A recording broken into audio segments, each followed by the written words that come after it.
bomo mi nategnili zaveznike v NATO in bomo pod te obrambne izdatke recimo dali novega Falcona. Protizračna obramba, raketometi in podobno. Ne? To je pač vojaški izdatek. Če pa slučajno Boštjančič res en mesec pred vrhom NATO ne ve, kaj so obrambni izdatki, je pa to škandal in za odstop. Ja, jaz mislim, da na tak način je propadla Adria Airways, ki jo je med zadnjimi vodil Boštjančič.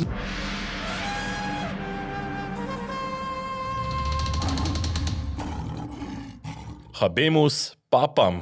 To je tedenski safari, podcast, ki ga gledajo levi in desni, levi in besni, pa tudi Bojan Požar, Boštjan Turki, Peter Gregorčič in politiki, ki jim je uspelo.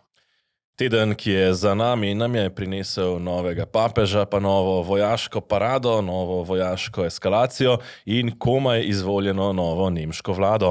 Doma pa medtem svoj vrhunec doživlja referendumska kampanja o izrednih dodatkih k umetniškim pokojninam. Nekateri umetniki jim pravijo kar nespodobno povabilo vlade, odmevajo nekatere sodne odločitve, pa tudi ambicije krogov blizu Roberta Goloba, da si iz dodatnih izdatkov za obrambo privoščijo novega Falcona. Slovenija pa je bogatejša za nov medijski projekt. V nedeljo je na polno na sceno stopil portal zanima.me, kjer si lahko dnevno preberete sveže novice, analize, komentarje in tudi kaj bolj sproščenega in ekskluzivnega. Veseli smo lepega obiska v prvih dneh, zato z optimizmom gledamo naprej. Ob tem pa tudi ena velika zahvala vsem, ki ste v projekt zaupali toliko, da ste se naročili že prej na besedo. Vsi tisti, ki pa ste čakali, da vidite, kaj bo dejansko narejeno, ste povabljeni, da se odpravite na portal in pogledate, o čem pišemo. Peter, in že v prvem tednu se kar nekaj obregajo ob nas, kar je pa tudi dober znak. Ja, pa tudi številke nikakor niso slabe, kaj ne? Ampak zdaj pa k dogodku tedna, v svet je v sredo in v četrtek zavzeto gledal najprej v dimnik Sikstinske kapele, nato pa še v balkonček Lastnega dimnika nikoli ne pogledam, tako da... Kjer se je naposled včeraj pozno popoldne pojavil novi papež, Leon 14. pa predlagam, da si pogledamo nekaj trenutkov, ki so zaznamovali včerajšnji dan.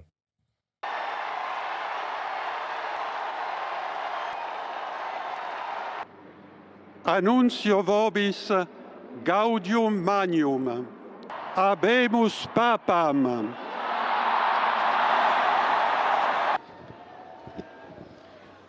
La pace sia con tutti voi.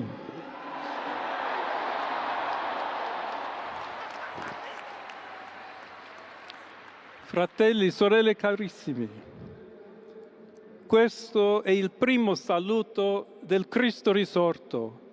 Ja, v prevodu oznanjam veselo novico, imamo papeža in potem prve papeževe besede. Mir z vami, to je bilo prvo sporočilo ostalega Kristusa učencem.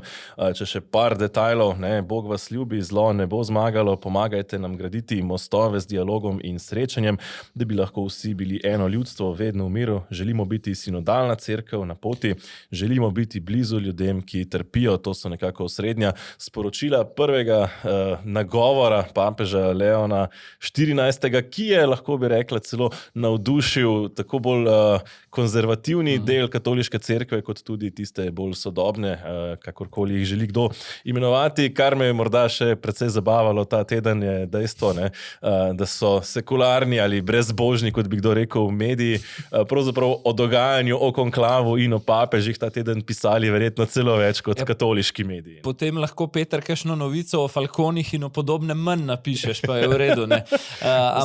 Če se vrnem na temo, mir se mi zdi, da nikakor ni bil naključno izpostavljen, tudi izbira imena, Leon 14. Pogledal sem si malo v zgodovino. Leon 13., ki je nazadnje nosil to ime kot papež, je vodil rimsko-katoliško cerkev tam konec 19. pa v prvih letih 20. stoletja, torej približno 10 let pred prvo svetovno vojno, kar se mi zdi, da so neke take malo podobne razmere, kot se zdaj zdaj v svetu v bistvu opazujemo. Ne? Tudi morda ni naključje, ne vem, ali pa meni malo preveč dela domišljija, ne, da se nekako te ambicije ali pa volja po eskalaciji globalnih varnostnih razmer pripisuje predvsem Američanom s Trumpom, ne, in da smo zdaj dobili pač prvega ameriškega papeža, da se nekako morda tudi ta javna podoba v Ameriki vendarle malo pogladi in umiri. No, sam sicer ne bi niti Trumpu pripisoval teh vlog, morda prej komu drugmu, niti ne vem, če so kardinali imeli to v mislih, ko so izbirali. Pravzaprav se mi zdi, da je več vidikov zanimivih. Ne? Torej, prvi Američan, res je, ne? Sicer tudi perujskih korenin, kjer je tudi deloval kot misionar, ne? Kar mi je posebej zanimivo. Se mi zdi, da vsaj po mojih osebnih izkušnjah so misionarji pravzaprav tisti najbolj pristni duhovniki, najbolj tisti, ki so najbližje ljudem, no? Ki so po eni strani tudi ne zgolj duhovniki, ampak tudi še izkušeni v mnogih drugih področjih. Ne? Tudi torej Leon XIV ne, je po izobrazbi matematik, prav tako ne zgolj teolog. Ne? Nekako se šteje, da naj bi sledil Frančiškovim reformam, naj bi bil blizu Frančiškovemu nauku, pa vendarle bolj premišljen, bolj umirjen, manj prenagljen v besedah, oziroma tudi pričakujem, no, da bo imel manj teh izjav, ki bi lahko bile vzete iz konteksta ali razumljene dvoumno, in v tem kontekstu se mi zdi po svoje zelo dobra izbira, ne, ker je po eni strani tudi poenotil različne struje v katoliški cerkvi, kot že rečeno, ne, sem zaznal včeraj, tako strani bolj sodobnih, ne, ali pa bolj moderno usmerjenih, kot tudi bolj tradicionalistično usmerjenih katolikov, ne, da so pravzaprav se navdušili vsi. Ne, zanimivost, ne, za razliko od papeža Frančiška, ki je prišel zgolj v belem talarju, je Leon XIV sledil, bom rekel, nekim tradicijam, ne, ki so značilne, torej je oblečen tako, kot se za papeža nekako po tradiciji spodobi. In to se mi zdi spet ta misionarski pristop, ne, torej upoštevaš tradicije tam, kjer so smiselne, ali pa jih ne rušiš tam, kjer ni treba, hkrati pa, če bi bila kakšna nesmiselna, se jo pa tudi lahko podre. Ti si definitivno večji ekspert, kar se tega tiče v tem najinem paru, ampak tisto, kar sem jaz že iz poročanja različnih medijev uspel razbrati, je natanko to, o čemer govoriš. Neka mešanica, bom jaz tako zelo laično rekel, med Benediktom in med Frančiškom. Morda te osebnostne lastnosti pripisujemo malo več zadržanosti, tudi tega spoštovanja tradicije, kot si rekel, bliže Benediktu, ne? Po drugi strani naj bi tudi po številnih fotografijah, ki sem jih videl skupnih, sodil v krog dobesedno prijateljev Frančiška, tudi nekaterih njegovih ožjih zaupnikov, tako da se mi zdi, da dejansko imajo vse struje v cerkvi nek razlog za slavje. Zanimivo anekdoto sem našel v povezavi z novim papežem, namreč njegov brat, ne, je dal najstarejši, mislim, da izjavo, da medtem, ko so se v otroštvu drugi igrali ravbarje in žadarje oziroma policiste in roparje, se je on že igral takrat duhovnika in da nikoli ni bilo dvoma, kaj bo počel. Še ena smešna zadeva, ne, oltar je bila menda likalna deska, bomboni so bili pa sveto obhajilo, tako da ena taka simpatična. Vsekakor, ne, je pa tudi zanimivo, da je mlajši, ne, torej star je 69 let, kar pomeni, da nekako mu kardinali pripisujejo možnosti za nek daljši, ne, pontifikat. Za cerkev pa to večjo stabilnost pomeni. Ne? Tako, ne, zdaj papež Frančišek je bil bistveno starejši ob izvolitvi sem in pogledal, je tudi dočakal, mislim, da 12 Frančišek let. 76, Ratzinger oziroma Benedikt pa 77, tako da v bistvu 7-8 let razlike. Ja, pa še to bi mogoče omenil, no, ker se je večkrat omenjalo, da naj bi bil nekako bolj progresiven. Ne? Se mi zdi, da je progresiven v tistem kontekstu, ko pravijo, da je tudi sam evangelij, ne, torej Božja beseda, zelo progresivna, po drugi strani pa naj bi bil precej zvest, bom rekel, tudi katoliškemu nauku, tako da ni pričakovati recimo nekih bistvenih sprememb, ki si jih morda predvsem nekateri bolj sekularni komentatorji nad vse želijo. No, mislim, se bojim, da bodo ti pa morda razočarani, ampak mislim, da ni naloga papeža, da ugaja njim, ampak predvsem, da vodi katoliško cerkev. V enem od tekstov sem prebral, da je za razliko od Frančiška bolj zadržan recimo pri LGBT vprašanjih, ne, ukolikor recimo so pač Frančišku fair pripisali, da je bil tule bolj odprt. Pri čemer je treba poudariti, da je držal tudi linijo cerkve ves čas, tako da morda je bil nekoliko bolj v kakšnih besedah odprt, pa niti ne zares v nauku. Morda še ena zanimivost,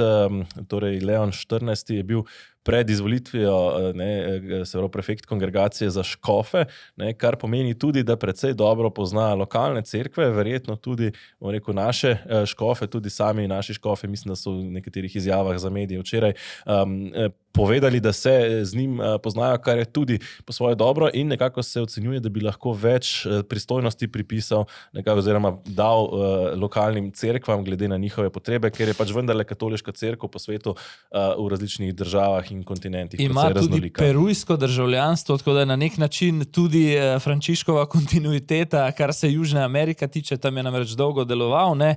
267. papež je, to poveva čisto kot zanimivost, pa to, kar si omenjal, ne, se pravi nek konsens teh, recimo jim, konzervativnejših, liberalnejših krogov, kaže tudi to, da je bil zelo hitro imenovan na drugi dan in v, mislim, da četrtem krogu glasovanju. Papež Frančišek je bil, mislim, da v 5. No, tako da so kratki konklavi v zadnjem času precej Zdaj, ne vem, če informacija prava, ampak menda je bil to celo 5. najkrajši v zgodovini. Čisto možno, včasih so ponavadi rabili malo dlje. Morda še to, ne, da nekako je Leon XIII, ne, ki si ga že omenil, je nekako veljal kot delavski papež, ne, tudi in njegova znana enciklika pravzaprav je tudi nekako temelj za družbeni, socialni nauk katoliške cerkve. Ob imenu Leon the Independent je poročal o tem, je menda nekako simbolika močan papež v času velike krize, kar se mi zdi, da lepo odgovarja razmeram. Ne. Zdaj pa kaj praviš, če te povabim iz teh posvečenih krogov, ne znam reči drugače kot v javno hišo, ne, v drug ekstrem, kar se mi pa zdi, da je precej lep opis dogajanja v domači politiki. Ja, ne, na vrhuncu pravzaprav je referendumska kampanja pred nedeljskim... Glede na motive sem imel kar prav, ne. Pred nedeljskim referendumom. Sicer se mi zdi, da je ta kampanja minila zelo benigno, ne, pravzaprav televizijskih soočenj razen v zadnjem tednu, torej ob koncu predčasnega glasovanja praktično ni bilo, tudi poročanja sorazmerno malo, ne, no nekaj pa vendarle ja. Ne. Vidim pa, da ena od glavnih tem, ne, seveda logično, tudi ko gre za zakonodajni referendum, bo udeležba, bo ta prag za zavrnitveni kvorum, zato mogoče pogledava prvo iztočnico, prvo izjavo, pa bo potem pokomentirala, kako tukaj kaže opoziciji in kako vladi, ne. Gospod Arčon, zakaj vi zapis ameriške ambasade verjeti v demokracijo pomeni razumeti, da ima vsak državljan modrost in glas, ne smemo se bati lastnih ljudi, tudi kadar izražajo stališča, ki niso v skladu z njihovim vodstvom, in objavljen citat podpredsednika Vansa, demokracija temelji na svetem načelu, da je glas ljudstva pomemben, razumete kot politični pritisk pred referendumom in grob poseg ZDA v neodvisnost Slovenije. Točno tako, kot ste omenili, gre za poseg v neodvisnost Republike Slovenije, v odločanje volivk in volivcev, ki so samostojni, vsak posebej odloča in tak vpliv, bom rekel, veleposlaništva preko medijev in družbenih omrežij je za nas nedopusten in verjamem, da volivke in volivci ne bodo nasedali na take navednicah provokacije. Se strinjate s tem, gospod Černač?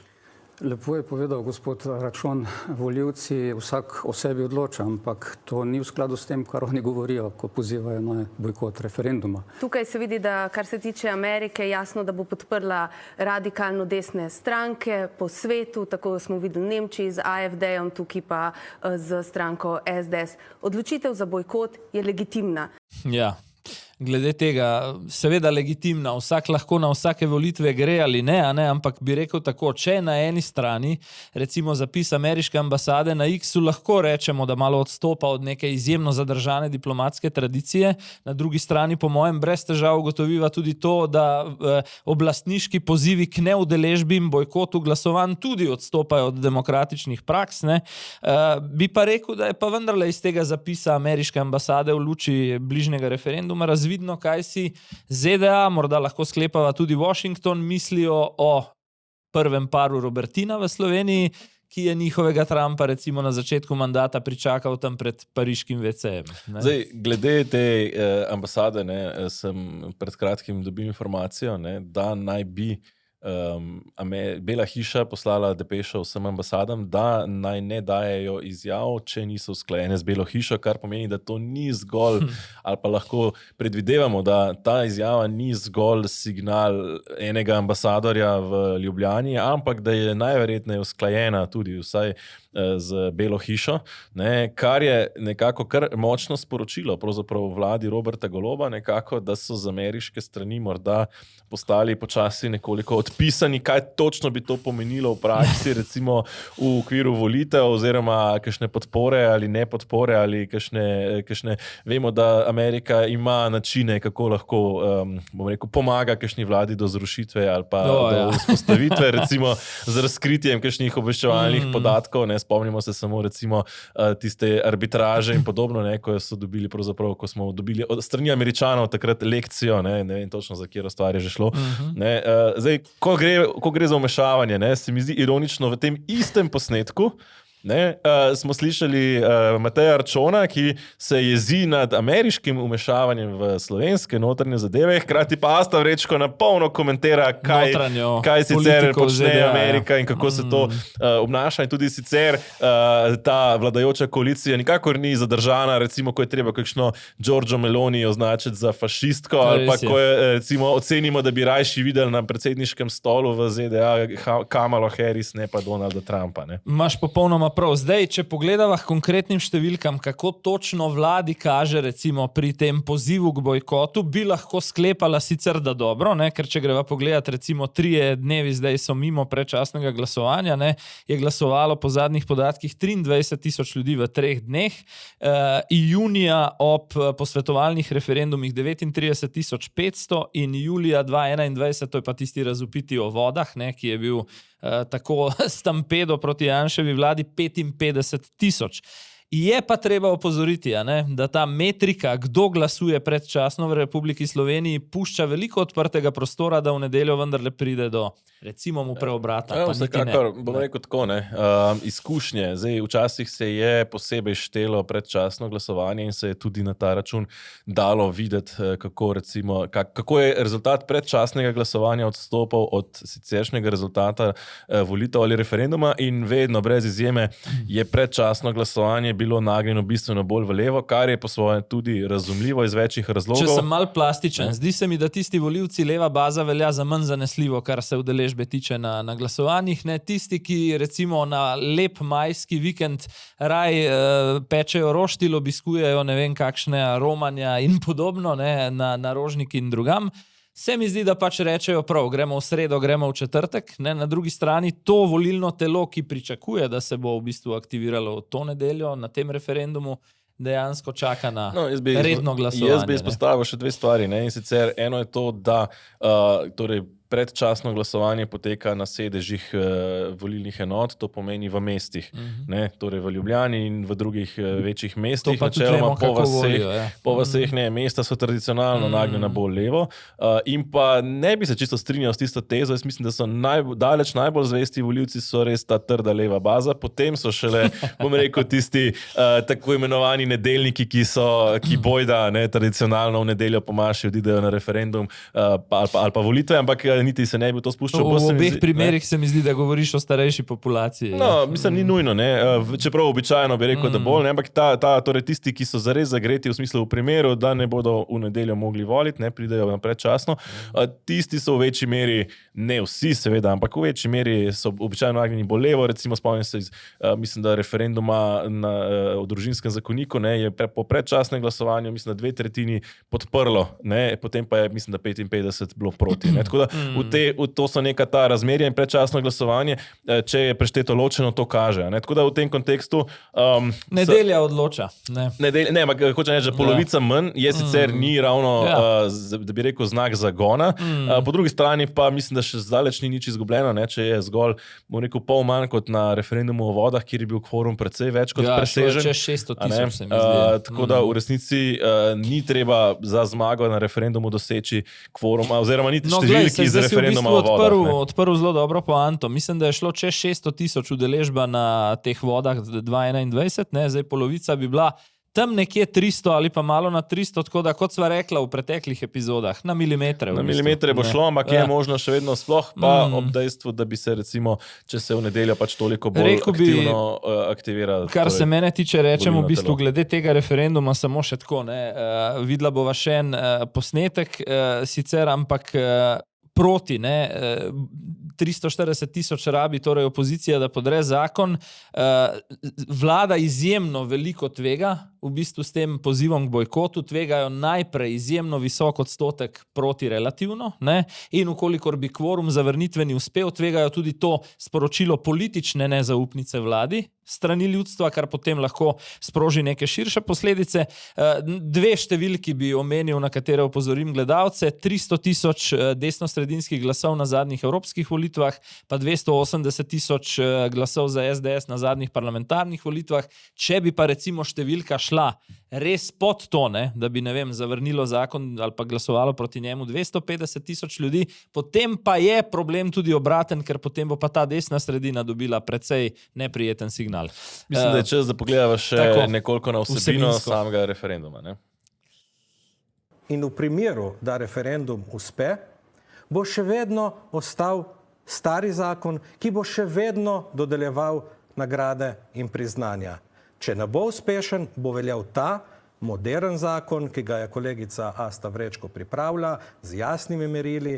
Zaradi tega je glas proti, glas za Janeza Janšo in je glas proti kulturi in umetnosti in je glas za trumpistično politiko v Sloveniji. Ne, glas proti je glas proti privilegijem, neupravičenim privilegijem. Za neko peščico. In proti škodljivi vladi. Drži, tega se zavedate, zaradi tega pa pozivate ljudi, da se ne udeležijo referenduma na bojkot, ker vas skrbi, da bo zelo velik rezultat tudi vaših volivcev proti, ker tega ne podpirajo. Večina vaših volivcev tega zakona namreč ne podpira. Gospod Černač, oba dobro veva, da ne glede na izid tega referenduma bodo te nagrade ostale. To ste dolžni. Jaz si ne znam predstavljati vlade, ki bi potem, ko bodo ljudje rekli proti, ko bodo ljudje rekli proti, dodeljevala te privilegirane pokojnine. Povejte ljudem, in tu je odgovor na vaše vprašanje, zakaj bo tako. Zato, ker ljudje na tem referendumu ne bodo odločali o ničemer. Zdaj, dva argumenta imamo na vladni strani, ki v bistvu ukrepita ta poziv bojkotu. Eno je že kakšen teden staro, to je, da odločajo o 5 ljudeh na leto, se pravi teh nagrajencih, ki jim potem pripadajo više pokojnine, in drugo, to je pa zdaj ta pogruntavščina za finiš kampanje, itak volivci ne odločajo o ničemer. Ja, zdaj treba je poudariti, da zdaj še vedno vlada imenuje. Po novem zakonu bi recimo Marko Ivan Rupnik dobil to borčevsko penzijo po novem, medtem ko se lahko vlada odloči, da mu jo ne podeli, če bi pač tako ocenila. Plus tega je, mislim, da je tudi jasno sporočilo SDS, da si želijo pravzaprav v celoti odrezati. In tudi sicer, jaz sem imel ta teden priložnost govoriti s parimi zelo uglednimi delavci v kulturi, umetniki. Večina ni želela se izpostaviti, ste zelo jasno povedali. Pravzaprav dobil sem sporočilo, to je neko nespodobno povabilo, s katerim vlada želi pravzaprav kupiti umetnike, da bi nekako ali bili njeni ambasadori, mnenjski voditelji, ali pa vsaj ne bili na kontrastrani. Marsikdo se boji, da bi s tem, ko bi se javno izpostavil kot umetnik proti tem pokojninam, dobil zamero strani nekaterih kolegov, ki bi pa te penzije vendarle radi imeli. To me spominja na kupovanje RTV-a pred volitvami takrat, pa mislim, da če bi danes iste ljudi vprašal, bi bili kar razočarani. Ja, in mislim, da bojo tudi potem, ampak kakorkoli, zdi se mi, da je to torej nespodobno povabilo, kot so temu rekli, oziroma bizarno, in tako, kot je seznam nagrad, nekako nepremišljen, nesistemski. Skratka, vse to so bila nekako sporočila, ki jih umetniki dajo, le redki od njih pa so si upali recimo tudi z imenom in priimkom izpostaviti. O tem pišem tudi na zanima.me. Pazi, Matej Arčon je rekel, modern zakon kolegice Aste Vrečko postavlja jasna merila. Jaz bi tukaj dodal samo še eno stvar. Ja, ta merila, kdo bo do tega potem upravičen in kdo ne, bo postavil upravni odbor Prešernovega sklada, ki ga vodi Zdenka Badovinac, ki je na zadnjih evropskih volitvah nastopila na listi stranke Levica. Tako da to pa so res merila. Ne, potem, ja, ne. Plus tega, da smo tudi že videli kakšne druge Prešernove sklade, ki so podeljevali nagrade. Ja. Ampak tukaj so pa res uspeli spolitizirati res še prav to umetnost in zreducirati umetnike dobesedno. Sej, že dolj časa to spremljamo v Sloveniji, ta umetniško kulturo, ne, ki je pravzaprav samo jamra vsake 8. februar, ne, da nimajo dovolj denarja. Ne, hkrati pa mi je zanimivo še to, ne, kar sem tudi ujel nekako med vrsticami, da tako na levi kot na desni ni nekega navdušenja nad tem zakonom med umetniki. No, to ti moram povedati. In da so pravzaprav razočarani nad delovanjem vlade tudi v organizacijah, ki so dobesedno levičarsko-aktivistične. To ti moram pa jaz povedati. Tork zvečer sedim za enim omizjem, pretežno družinskim v bistvu, ne, kjer bi rekel, da so nekateri čist jasni simpatizeri desne sredine, drugi spet bolj prepričani levo-sredinski volivci. In tukaj so si bili na moje presenečenje za mizo kar enotni. V bistvu so se eni in drugi razburjali nad tem, da ne vem, pač se iz 2500 že tako zelo dobre pokojnine dvigujejo s temi dodatki še na 3,5 in 4. Tako da mislim, da imaš glede tega prav, je pa seveda potem res vprašanje, ne, kdo na volilno nedeljo gre in kdo ne. Ja, oziroma predvsem, kdo se izpostavi in tako pozove druge. Ne. Ja. Marsikdo od teh bo šel in obkrožil proti, oziroma mi je celo priznal že, da je. Ne. Mi je pa zanimivo, sam še to za zaključek te teme, ne.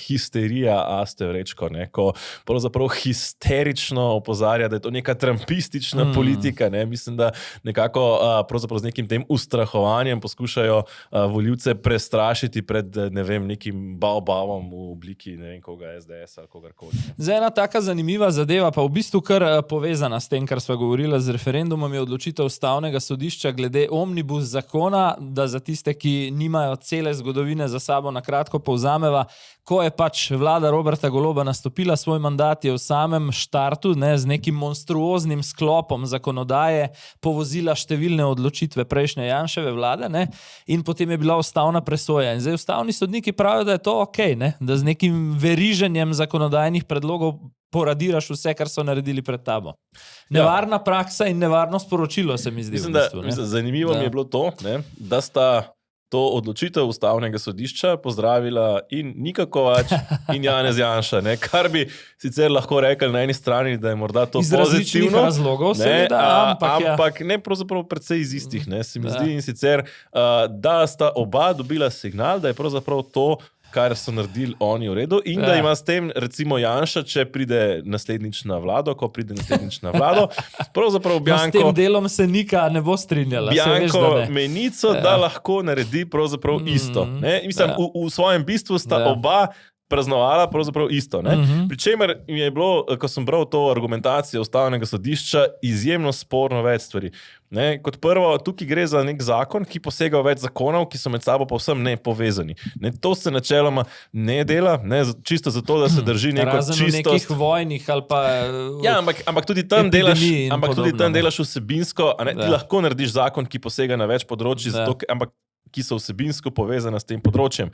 Tukaj pa ne gre za vsebinsko povezanost s tem področjem, ampak zgolj pač neko naštevanje različnih področji, s katerimi se je vlada pač ukvarjala v zadnjih 2 letih. Ne, to ni, tukaj, ne vem, smo imeli noter in davke in ne vem, šolske svete in marsike druge, kjer ne paše skupaj, kjer ni vsebinske povezave, kar ustvarja kaos v zakonodaji, ker so potem zakoni bistveno bolj kaotični in jih je bistveno težje potem tudi slediti in ko se pripravljajo naslednje zakonodaje, se potem bistveno lažje zgodi, da si zakonodaja postane kontradiktorna v enem zakonu in v drugem. Kar je za družbo izjemno slabo. Druga stvar, ne, mi je bilo ironična argumentacija Ustavnega sodišča, ne, da je, se pravi, učitelji so predlagatelji, ne, da je problem tega zakona, ki je odločal o več stvareh, med drugim v eni točki tudi o davkih, ne, in ker je zakon odločal tudi o davkih, na njega ni bilo mogoče sklicati referenduma. Ne? In Ustavno sodišče pravi, sej poskusa referenduma ni bilo, tako da niso bile kršene pravice. Pričemer spet jasno, za sklicati referendum rabiš ti 40,000 podpisov, kar je ogromen ferher, ne? Da ti spraviš to neko mašinerijo skupaj. Če ti vnaprej veš, da ti je zaradi nekega razloga to v zakonodaji onemogočeno, zakaj se bi lotil tega? Tako da so v tem smislu zelo jasno kršene pravice, ne? In se mi zdi, da je tukaj Ustavno sodišče res izrazito aktivistično dalo nek nevaren precedens, ki ga bodo lahko zlorabljale pravzaprav prihodne vlade, da bodo počele iste zlorabe, kot jih počne aktualno. Sej to sem hotel reči, grem na to širše sporočilo nazaj. Slovenija in Slovenci imamo s tem že itak, se mi zdi, dolgoleten problem. Vsaka vlada, ki pride, ima občutek, da mora vse pobrisati, kar je tista pred njo, sploh če ni ideološko enaka, kar v glavnem ni, ne, pobrisati. To odpira še več prostora za neko za neke maščevalne pohode na oblast in za takšno politiko. Drugo, kar je, ne, še številnimi praksami bo ta koalicija odprla pot stvarem, ki jih lahko v primeru, da pride do spremembe pola na oblasti, obžalovala. Eno so imenovanja v svete. Vemo, naprimer, da se je programski svet RTV Slovenija imenoval, naprimer, takoj po volitvah, z posebnim zakonom. Tega prej tudi ni bilo. Ne? Menjaš konkretna imena z ekstra zakonom za to. Ne? Ki je še vedno mimogrede na ustavnem sodišču in ga nekako ne uspejo. Druga stvar, s to prvo zelo povezana medijski zakon, ki ga tudi sodoben, eden najboljših na svetu, ki ga Asta Vrečko pripravlja. Ne? Vsi zakoni, ki jih Asta Vrečko pripravlja, se zdijo zelo sodobni. Ja. Odpira avtocesto, kot se je Prebilič za neki drugega izrazil, za financiranje svojih in za inšpekcijsko nagajanje tistim, ki pač tvoji niso. In tretja stvar, ki mi zdaj pač pride na misel, rezanje financ tistim organom, neodvisnim institucijam, ki ti pač ne pašejo v danem trenutku. Ne? Mislim, da so to zelo nevarni precedensi, ne? Ki pro svoje začenjajo jeziti tudi že člane, bom rekel, vladajoče stranke. Res je. Ta teden razkrivaš, kateri so pravzaprav tisti, ki bi se znali iz Svobode še pred koncem mandata morda posloviti. Ja, jaz sem se razpisal na zanima.me o tako imenovanih 5 odpadnikih poslanske skupine Svoboda. Zelo simpatično, še bolj natančno jih je v bistvu Rok Čakš označil kot 5 osumljenih, ker to so tisti, na katere z povečevalnim steklom gledajo tudi Robert Golob in ožje vodstvo stranke. Veš, velikokrat rečeva, da Svoboda navzven za razliko od SMC ali pa LMŠ-ja in teh konglomeratov v preteklosti deluje izrazito homogeno, da je tudi en od ključev, da je Robert Golob še nek akter za 15 do 20 poslanci za naslednji mandat, to, da mu niso struje iz ozadja razmajale poslanske skupine, ampak tako kot je še nedavno to navzven zgledalo, pa znotraj vendarle ni. Ne? Zdaj, mogoče bom najprej nanizal teh 5 imen, Miroslav Gregorič, Uroš Brežan, mislim, da sta to 2 najbolj pričakovani imeni na tem seznamu ali pa najbolj očitni. Gregoriču so njegovi, o tem sploh ni skrivnosti, v parlamentu zrežirali to afero z navzkrižjem interesov, ker je bil prokurist zasebnega podjetja in še poslanec. Brežan je bil vržen čez ramo že kot okoljski minister, tako da se v bistvu težave s stranko nadaljujejo od tam naprej. So pa nekaj imena, ki morda malo presenečajo. Manj znan pomurski poslanec Dejan Sič. Pri njem je nekaj zanimivosti.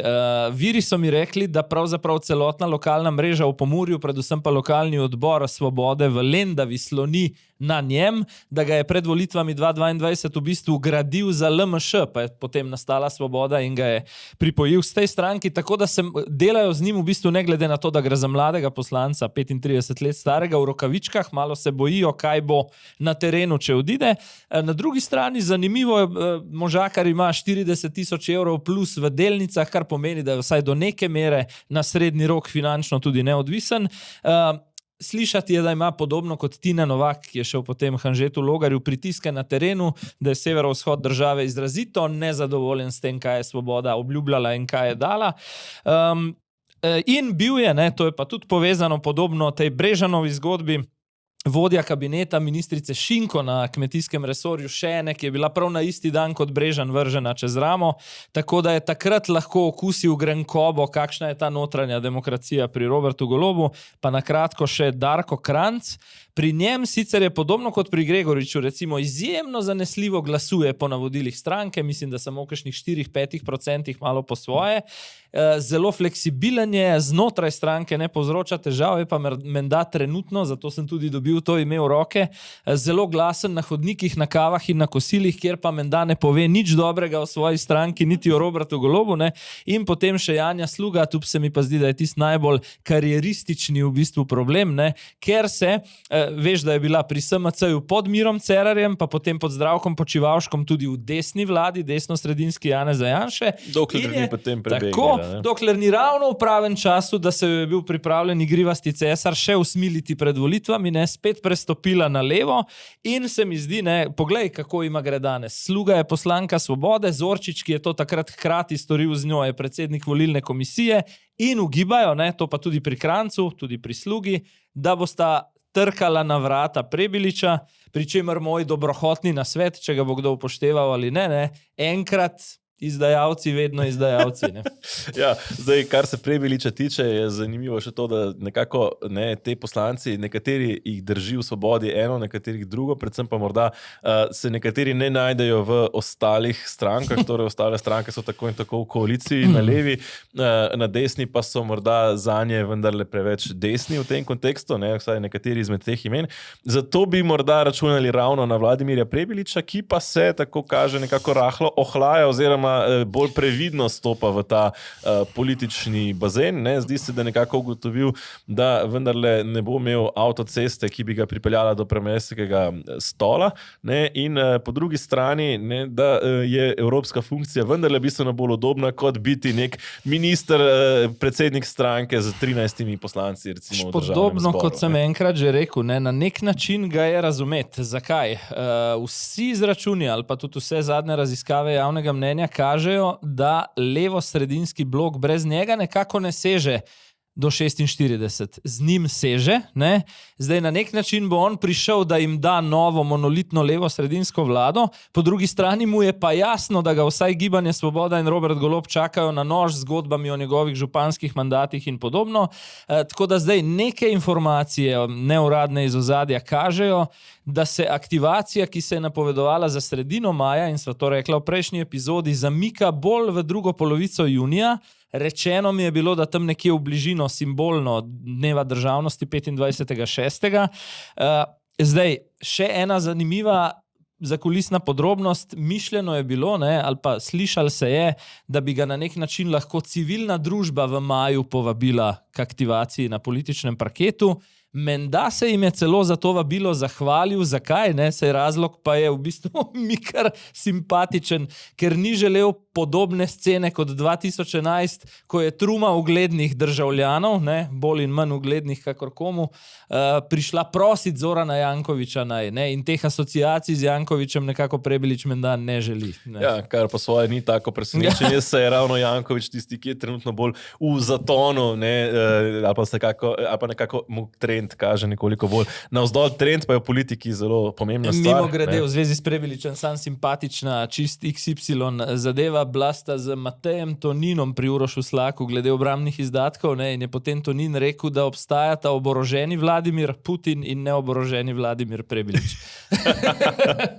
Ko smo že pri političnih spopadih, pravzaprav sredstev ne izbira Svoboda niti, ko gre za njene korupcijske afere, torej tiste, ki bi dejansko lahko odnesle Roberta Goloba. V mislih imam torej afero Karigador, kjer mediji že mislim, da preko 3 tedne čakajo tisti, ki so poslali vprašanja, da bi vlada odgovorila, torej ali je Robert Golob glasoval, kako je glasoval in ali se je izločil. In generalni sekretariat vlade si je privoščil, pravzaprav lahko bi rekla, neko potegavščino, po kateri je odgovor v Pop TV poslal, da je Robert Golob manjkal, vendar na drugih sejah, kot se je odločalo o Tomažu Subotiću. Ja, to je politika laži oziroma zavajanja in tega smo pri Golobu vajeni in tukaj ne bo nič drugače. Ne pred mediji, pred javnostjo slovensko, niti pred KPK-jem očitno. Mislim, da je to zelo jasno pokritiziral tudi ugledni pravnik Miha Šepec. Teh pravnikov se kar nabira, ki so kritični do te vlade. Morda pogledava še ta posnetek. To je državni organ in oni so po zakonu dostopu do javnih informacij dolžni novinarjem posredovati informacije javnega značaja. Zdaj, če ta zakon določa izjeme, recimo, če bi šlo za neko državno skrivnost ali če bi bilo recimo neka osebni podatki ali kaj takega, ta zakon določa, kdaj lahko zavrnejo te odgovore. Ampak v tem konkretnem primeru bi recimo bil odgovor, glasovanje je bilo tajno. Tega podatka nimamo, ampak če glasovanje ni bilo tajno, potem jaz ne vidim nobenega razloga, zakaj te informacije ne bi dali, sploh glede na to, da gre za medijsko in za javnost zelo zanimivo zadevo, tako da jaz mislim, da tukaj neko sprenevedanje nedopustno in nasprotju s pravom. Zakon je nad njihovim šefom, tako da morajo razkriti tudi take informacije, če seveda zakon izrecno ne določa, da gre za izjemo. Zdaj, če bi tukaj šlo celo za nek sum kaznivega dejanja, ki bi se lahko dogajal, potem to celo morajo naznaniti pristojnim organom, ker če ne se lahko hitro znajdejo tudi sami kot neki udeleženci ali pa saj kot akteri, ki prikrivajo morebitno kaznivo dejanje. Jaz ocenjujem, da tukaj je zagotovo nek sum potencialne korupcije. Zdaj, sum to še ne pomeni, da gre tukaj za očitno kaznivo dejanje, to je pa dovolj, da začnejo pristojni organi, policija in državno tožilstvo, to zadevo preiskovati. In seveda oni imajo pooblastila, da lahko dosti bolj podrobno pridobijo informacije in dokaze kot recimo mediji in se bo potem razkrilo, če je kaj na tem. Slišali smo, zakon je nad šefom, se pa sprašujem, če v Gibanju Svoboda to vedo, da je zakon nad šefom. Druga stvar, mislim, da je ta nastop Šepca izjemno lepo razkril. Jaz sem si zapisal, da je to lomastenje neukih po slovenski politiki in to pripisujem Gibanju Svoboda. Zakaj ne? Lepo je rekel. Ali imaš argumente, torej izjemo v zakonu, ko je glasovanje tajno, če pa ne moreš novinarju reči ali pa KPK-ju reči, da je glasovanje tajno, ne, potem pač daš te podatke ven takoj. No, ob tem bi poudaril še eno stvar in sicer KPK sicer pravi, da običajno se trudi, ne, zdaj dela trenutno v primeru Karigador preizkus, ne, ali se bo sploh lotila preiskave. Ne, nekako pravijo, da si želijo v 3 do 6 mesecih opraviti ta preizkus, ampak ni nujno, da jim v 3 do 6 mesecih to uspe. Recimo v primeru Tatjane Bobnar je trajal preizkus 10 mesecev, ne, preiskava pa je še vedno odprta, čeprav pravijo, da je v zaključni fazi. Ne? In po drugi strani se zdi, da te afere pravzaprav z odzivnostjo, ki jo generalni sekretariat vlade kaže do medijev, ne bodo mogli rešiti pred volitvami. Ne?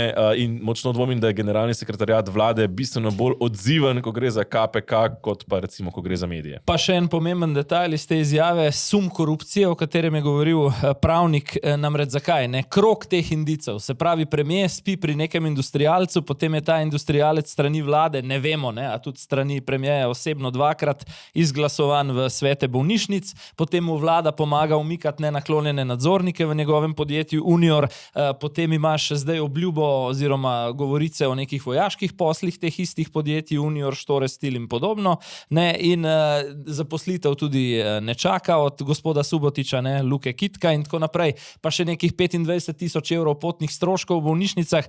Skratki, tukaj dejansko lahko govorimo o sumu kaznivega dejanja, nekega okoriščanja. Ne? Ja, ne.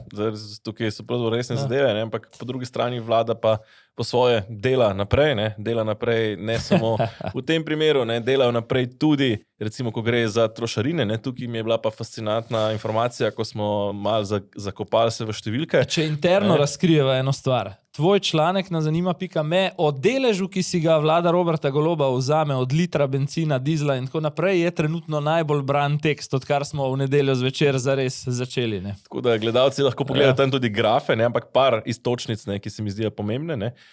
In sicer cena nafte pada, ne, mislim, da je padla zdaj pod $60 za sodček nafte, ne, kar pomeni v praksi, da smo pri cenah nafte nekje primerljivih iz leta 2021. Korona, ko smo vozili za evro na liter. Ja, oziroma konkretno v tistem času bolj €18, ko so bile te cene primerljive, ampak ne, zdaj je cena €1,41. Ne, in konkretno si vlada pri vseh davščinah, ne, vzame za skupaj 21 centov več davkov pri vsakem litru goriva, kot si je vzela recimo ob začetku mandata.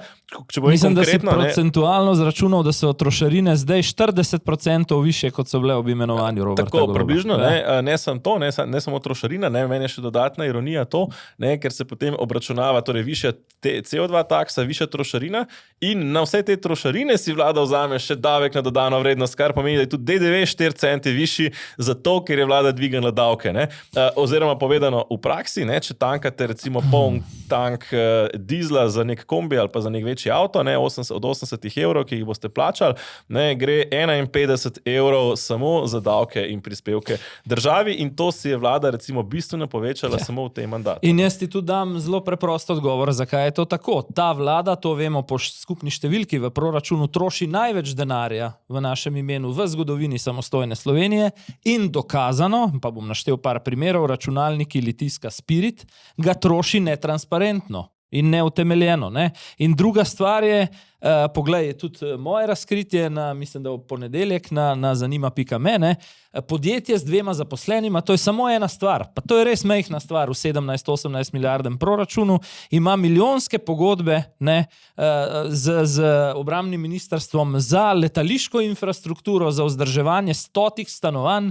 Meni se pač postavlja vprašanje, čisto osnovno, preden gremo v detajle, kako lahko to počne za državo podjetje, ki ima 2 zaposlena. Najbrž težko. Ja, ob tem pa vlada dviguje davke. Mislim, da je ta teden OECD razkril, da smo po davčnem primežu skupaj z Italijo največ se dvignili, in smo zdaj že na 6. mestu vseh držav OECD-ja. Samo še nekatere države, ki so res znane po tem, da imajo vrhunsko javno upravo, kot so kakšne skandinavske pa Nemčija, poberejo več davkov kot mi. Tukaj govorimo recimo o davkih na plače, pri čemer v te davke na plače, v ta dvig sploh še ni zavzet torej letošnji dvig prispevka, ki bo še za 2%, če povemo konkretno. Vlada si vzame, mislim, da že 46%. Točno to, se pravi, od bruto plače, ki jo dobiš, ti v žepu ostane 54%. Polovica v bistvu. Oziroma od julija naprej samo še 52%, ker boste še 2% šla v nov prispevek te dolgotrajne oskrbe. In gledam ta teden Odmeve, zdaj ne vem, mislim, da so bili sredini in pride finančni minister Boštjančič, imel eno tako sproščeno pozo, človek se je dobro počutil v studiu in začne, jaz sem imel dobesedno, malo mi je čeljust padla dol, ko sem poslušal, da če bi imel ta OECD malo bolj resno metodologijo in bi malo drugače gledal, ta razmerja bi bila Slovenija med davčno zelo ugodnimi državami v bistvu. In potem za piko na i, ker vsi vemo, v kakšnem davčnem peklu živimo pod to vlado, dobesedno, pride z napovedjo, da tisti najbolj nepriljubljen, ki še je v predalu, nepremičninski davek, lahko pred volitvami še udari, pa poglejva to izjavo. Nepremičninskega davka ne bo? Zdaj že od konca lanskega leta, ko smo to predstavili, smo povedali, da gre za premoženjski predlog premoženjskega davka. Precej smo dobili pripomb, te pripombe smo naslovili. Mi imamo v resnici pripravljen zelo v veliki meri popravljen predlog zakona. Politična odločitev gresta ali ne gresta? Ne. V resnici ni politična odločitev. Ves čas 3 leta in tudi zadnje leto mandata govorimo, da bomo naredili vse tisto, kar smo obljubili. Tudi nič se ne bomo zdaj zaradi všečnosti 1 leto pred volitvami spreminjali. To, v kaj se zdaj to preoblikuje, je v resnici nasloviti vprašanje stanovanjske problematike. Torej, eventualna obremenitev presežnih nepremičnin za podporo stanovanjske politike. Če bomo s tem šli naprej, bo to bistveno nižji znesek, kot je bil v decembrski javni razpravi, vendar se je pojavil en zelo konkreten problem, ki ga absolutno tudi jaz želim prej rešiti, preden se sploh o tem pogovarjamo. To pa je pravna varnost, predvsem najemodajalcev. Ja, kar mi je zanimivo pri Boštjančiču in nasplošno pri tej vladi, je to, da začne s tem, da uvede davek, potem pa ali tista storitev, ki bo iz tega davka prišla, sledi ali ne, je pa drugo vprašanje. Pravijo, nepremičninski davek bomo uvedli, potem pa bojo zgradili stanovanje ali ne, pa v bistvu jim lahko verjamemo na besedo ali pa ne, kako se bo pa to gradnja zgodila, smo pa že v prejšnjih epizodah razkrivali. Oziroma, če se vrnem nazaj na prispevek za dolgotrajno oskrbo, konkretno bi mogle občine do 1. maja skleniti pogodbe z izvajalci dolgotrajne oskrbe, ampak je ministrstvo najavilo šele, da bo za 30. april objavilo številke in potem jih je dejansko objavilo, mislim, da 6. ali 7. maja. In so te številke bistveno nižje, tako da dejansko tukaj je v praksi ta izvedba bistveno pod vprašanjem. Tako da davek bomo začeli vsi plačevati, vsem bodo trgali od plače 1. julija, torej še dodatna 2%. Storitve so pa ali bodo počakale, ali pa ne bodo. Oskrba dela. Dobro, pa sva že pri enem drugem najnem. Priljubljenem liku, bi lahko rekla. Običajnem osumljencu, Namreč, trošilo se, rekla sva, da se troši zgodovinsko. Trošilo se bo seveda tudi iz objektivnih okoliščin še malo več, konkretno zdaj zadnje številke, 300 do 400 milijonov vsaj najmanj več na leto, zaradi geopolitičnih razmer, seveda izdatki za obrambo. Najprej poglejva izjavo Boruta Sajovica, ker je vrhunska, pol pa še kakšno vsebinsko rečeva. Razmišljamo tudi o tem, ali se mu ne bi mogoče pridružilo še eno enako letalo enakega tipa. To je, bi rekel, priporočilo slovenske vojaške stroke in kot minister se s tem strinjam. Seveda pa se vsega ne da narediti z dual useom. Neke osnovne temeljne vojaške zmogljivosti je potrebno enostavno zgraditi z ključno vojaško tehniko in to bo morala storiti tudi Slovenija in temu se ne bo mogoče izogniti. Ti si pisal ta teden tudi o tem, ne, da če pa kaj ni dual use, ne, pa ni Falcon. Ja, mislim, to je pač luksuzno letalo za prevoz politikov, ki zdaj lahko rečemo hvale vredno v zadnjem času, pač zadnja leta prevaža tudi organe in s tem rešuje organe za presaditev, ne, in s tem rešuje življenja, ampak ironično mi je, kako pravzaprav vlada, ne, ki je zdaj dobila informacijo, mislim, da junija, ne, bo vrh NATO v Hagu, kjer bodo pravzaprav pritiski na države precejšnji, da dvignejo obrambne izdatke, ne, že zdaj je pravzaprav ta 2% BDP-ja, ki ga Slovenija ne dosega, naj bi se, tako se govori, dvignilo celo do 3,5%, ne, in da bi mogla Slovenija že letos nekako pokazati ta 2%. In vlada zdaj nonšalantno, ne, razkriva, češ bomo mi to zdaj bomo mi nategnali zaveznike v NATO in bomo pod te obrambne izdatke recimo dali novega Falcona, ne, ki je daleč od tega, da bi bil recimo vojaško letalo. Mogoče to ni skladno z NATO-om niti z Evropsko komisijo, je pa to skladno z tem bonvivanstvom, z užitkarstvom na oblasti. Ne. Robert in Tina imata tole funkcijo, oziroma ona kot prva dama to neuradno funkcijo za potovanje po svetu, ne. Obrambne izdatke bomo pa izkoristili za to, da bojo bolj nove pozlačene pipe, oblazinjeni sedeži v Falconu in tako naprej. Ampak nekaj bi dodal, bi se spet vrnil k Boštjančiču. Tudi to je pokomentiral na sredinih Odmevih, ne? In je na vprašanja voditeljice, kaj je zgornja meja tega, kar smo sploh še zmožni dati v ta obrambni višji proračun, rekel, da je to bistveno prezgodaj, pazi, vrh NATO je junija, maja je bistveno prezgodaj, s čemer me je pa še bolj šokiral, je pa to, da je rekel, da morajo drugi povedati, koliko točno pričakujejo, da se bomo pol mal prilagodili, prav tako je rekel zelo po domače, in drugo, da niti ne ve še točno, kaj so te potrebe, in to je čisto sprenevedanje, ker je Kaja Kalas, podpredsednica Evropske komisije, ki vodi zunanjo in varnostno politiko, že pred meseci natančno povedala, protizračna obramba, raketometi in podobno. Ne? To je pač vojaški izdatek. Če pa slučajno Boštjančič res en mesec pred vrhom NATO ne ve, kaj so obrambni izdatki, je pa to škandal in za odstop. Ja, jaz mislim, da na tak način je propadla Adria Airways, ki jo je med zadnjimi vodil Boštjančič. Na tak način verjetno. Oziroma pri teh Falconih imam včasih občutek, češ, da Nataša Pirc-Musar in Robert Golob, ki se videti ne morata, pač potrebujeta vsak svoj avion, da lahko potujeta na svoje konce, tako da zato bi mogoče rabila res 2 Falcona. Ne? Ja, po mojem si zdaj kar zadev, še s tem zadnjim pa sploh. Ne? Zdaj, ena zadeva, ki tudi kar zadeva konkretno našo skupno malho in davkoplačevalski denar, je DARS. Tam se vsako leto obrnejo grozni denarji. Imeli smo na Pop TV-ju eno zelo močno, dominantno afero DARS, ne? In zdaj je zadeva doživela sodni epilog, ki pa to medijsko poročanje meče v povsem novo luč. Zakaj? Bom nakratko povzel.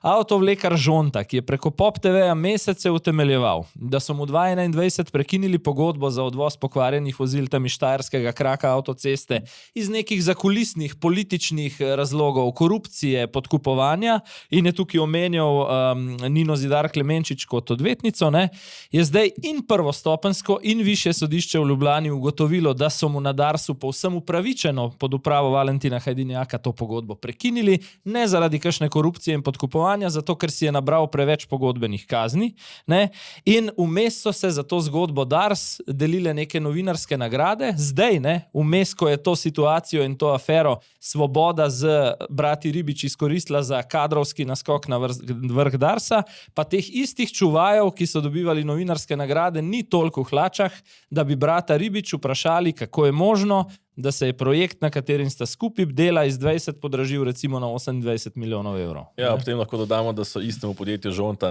pogodbo prekinili tudi na Hrvaškem. Tako da, in to zaradi identičnih očitkov, da ustavlja vozila, ki so v bistvu izpravna, jih potem izsiljuje z nekimi nemogočimi zneski za fiktivna popravila in podobno. Skratka, ko skušaš v Sloveniji ustaviti Teksas, ki se dogaja, najprej odstavijo tebe v bistvu. Ja, in potem lahko pridejo na oblast, oziroma v tem primeru na DARS, kar so si več kot očitno želeli. Pač vpliv na, celo povemo, Andrej Ribič je bil vodja volilnega štaba Gibanja Svoboda, sicer pa iz elektroenergetskih področji, ne prej direktor Elektra Ljubljana. Pa če zaključva morda še z slovensko politiko v enem stavku, ne, v četrto gre rado, ne, bi lahko rekla, da je NSI-ju ta teden vendarle uspelo spraviti zakon, ki rešuje nekako ali pa naslavlja romsko problematiko. Ne, gre za zakon, ki ga je spisalo pravzaprav 11 županov jugovzhodne Slovenije, ki se redno soočajo s temi pač težavami romske problematike.